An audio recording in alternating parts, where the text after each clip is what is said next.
which is presented by OJ Tokes Ministries.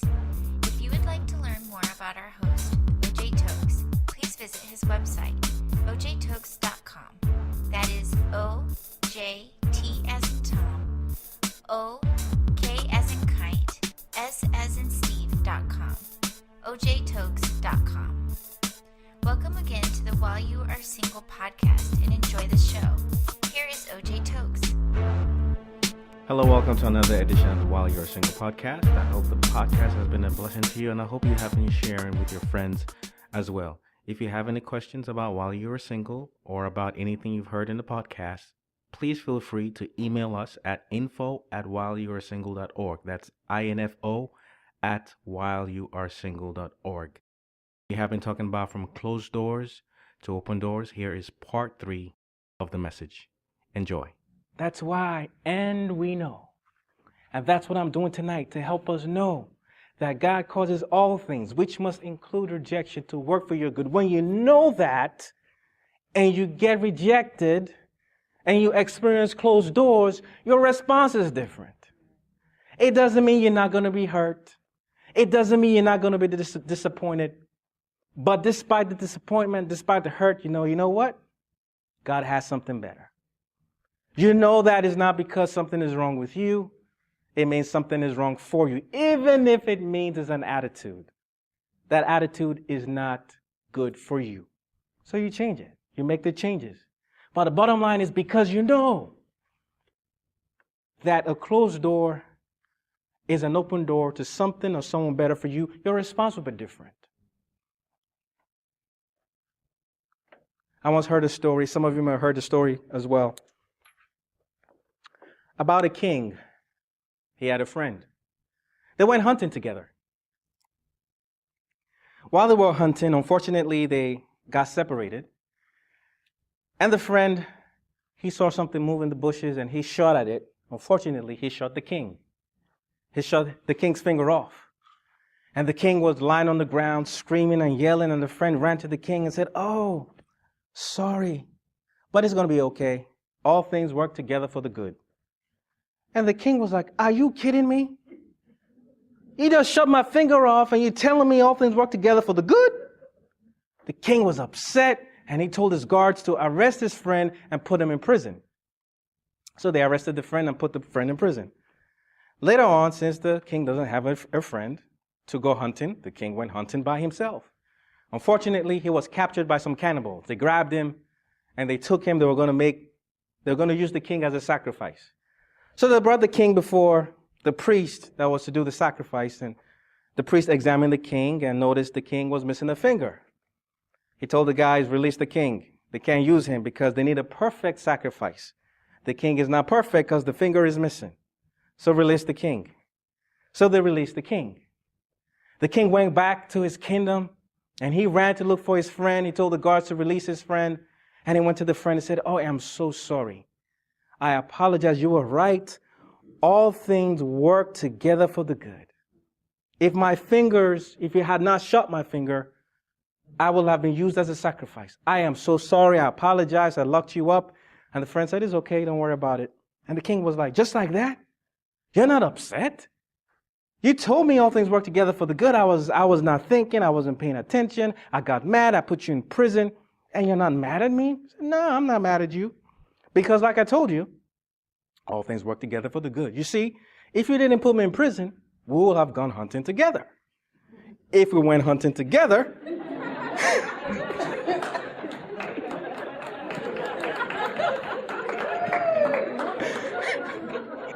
they will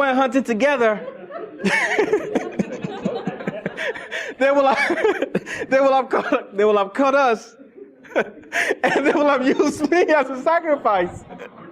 So you see, by putting me in prison, all things work together for the good." That's a joke, but guys, listen.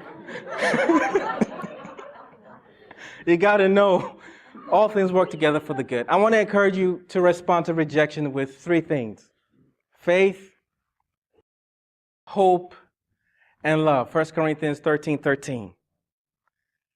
These 3 remain: faith, hope, and love. But the greatest of these is love. Remember, all things work together for the good of those who love God. So by responding with love, you already position yourself to benefit from closed doors or rejection. I recommend those three things because when you experience closed doors or when you experience rejection, there are at least three things you have to deal with. Number one, you have to deal with the person that rejected you. Number two, you have to deal with the rejection. And number three, you have to deal with yourself. So faith, hope, and love help you deal with each aspect of the closed door. I encourage you to use faith to deal with yourself. Use hope to deal with the rejection. And use love to deal with the person that rejected you. Let me explain. When we experience closed doors or rejection, what happens? We lose faith in ourselves because somebody just told you, you're not good enough. You're not smart enough. You can't have it. You can't do it. You can't be it. So if we're not careful, we lose faith in ourselves. And we lose faith in God. But I want to encourage you to do the opposite. Go after God more. Have faith in yourself. Understand that it's not because something is wrong with you, but because something or someone is wrong for you. Have faith in yourself. People don't throw sticks at trees with no fruit.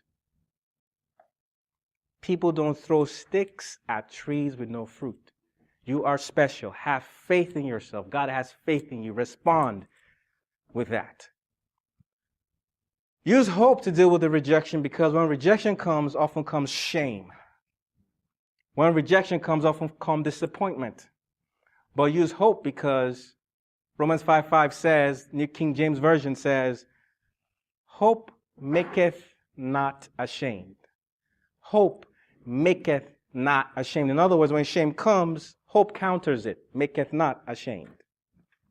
Some translations say hope does not disappoint. So when rejection or closed door disappoints you, hope counters the disappointment. Hope turns the disappointment into an appointment for you to fulfill your destiny. Hope is the anchor of the soul. If I'm not mistaken, that's in Hebrews 6:19. Hope is the anchor of the soul. And we know what anchors do. They hold ships to be where they need to be. So when you have hope anchoring you, you don't float away in despair or self-pity or depression. You're steady because you have hope.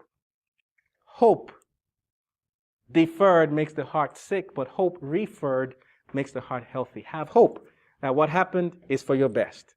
What happened, like somebody said, is for the best of the other person as well. It's just going to get better. Something better is on the horizon for you. Have hope for that. And respond with love toward the person that rejected you. By love, I mean forgive them.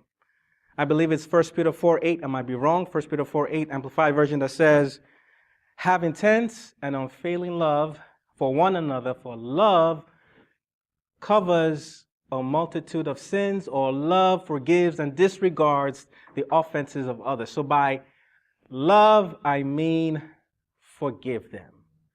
When you respond with faith, hope, and love to closed doors, to rejection, not only will you successfully deal with rejection, but you'll get a great deal out of it. Let's travel to Exodus chapter 2.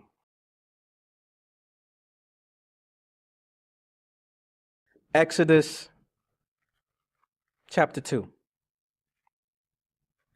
verses 15 to 21. The story talks about Moses, Exodus 2, 15 to 21. He kills an Egyptian. He runs for his life to Midian, and he sits down by the well. So basically, the door is closed in Egypt. Door is open in Midian. Moses kills an Egyptian. He runs to Midian, sits by a well. Then the Bible talks about Jethro has 7 daughters. Sometimes the name Jethro, he has another name called Reuel, R-E-U-E-L. Jethro has 7 daughters. They came to a well to water their father's flock. The Bible says shepherds drove them away. But Moses stood up for them and watered their flock. Then they went home, and their dad was shocked, like, why are you home so early today?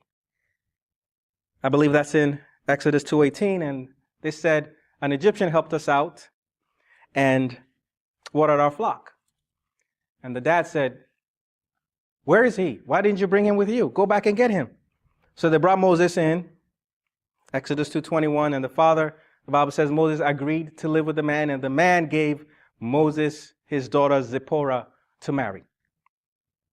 So Moses experiencing rejection, because when someone wants to kill you, that's the worst form of rejection. That is the worst form of rejection. He runs from Egypt and he ends up getting married and getting a new family. Okay. Let's deal with the well. Moses found his wife at the well. Zipporah found Moses at the well. Last month we talked about how God brought Isaac and Rebekah together. Genesis 24. I believe it's verses 11 and 12. The servant who found Rebekah found her where? By the well. In Genesis 29, verses 2 and verses 9. Jacob found his wife, Rachel, by the well. Adam and Eve, they met each other in the Garden of Eden. Genesis chapter 2, verses 6 and 10 tells us that there was nobody to till the land, so God brought water from where? The ground to water the whole earth. Then in Genesis 2:10 it says, water flowed, there was a river that flowed from Eden into the garden and broke into 4 different heads. So we see water again where Adam and Eve met. Then the story of Boaz and Ruth. Ruth chapter 2, verse 9. Boaz and Ruth meet at Boaz's field. They were having a conversation, and Boaz told Ruth to follow his men and the ladies around him, and he said, if you are thirsty, go and drink water that the men have drawn into jars. So there was water nearby. You guys see where I'm going with this? Everywhere those prominent characters found their spouse, there was water nearby. John chapter 4. Jesus met the Samaritan woman where? By the well. They were having a conversation. And Jesus tells the woman, he says, if you drink water from this well, referring to Jacob's well, I believe it's in John 4, 10 and 11, if you drink water from this well, you will thirst again. But if you drink water that I give, letting us know that Jesus is referring to himself as the living water. He's referring to himself as a well of water. In Jeremiah 2, verse 13, Jeremiah chapter 2, verse 13, God was upset with the Israelites. And he said this, my people have committed 2 evils. Number 1, they have forsaken me, the fountain of living water. And they have hewed or dug for themselves cisterns, broken cisterns that hold no water. A cistern is an underground reservoir that holds water. It's my understanding that the Israelites in their time, they dug cisterns, underground reservoirs, so when it rains, it holds water. So the cistern is kind of like a well, but it's not a well, okay? But my emphasis is the fact that God is letting us know that he is the fountain of life. He is the water of life. He is a well. I'm going through this because I'm going somewhere with this. Thank you for listening to the While You Are Single podcast.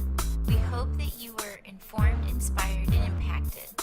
O.J. Tokes has written a life-changing book titled Rejected for a Purpose: how God uses rejection to help you find and fulfill your destiny. If you would like to learn more about the book, please visit ojtokesministries.org. That is ojtokesministries.org. If you like Christian inspirational hip-hop, check out OJ Tokes' Christian inspirational hip-hop album, A Breath of Fresh Air, which is now available on iTunes, Google Play, Amazon, and other music outlets. You can also learn more about his music by going to ojtokesministries.org.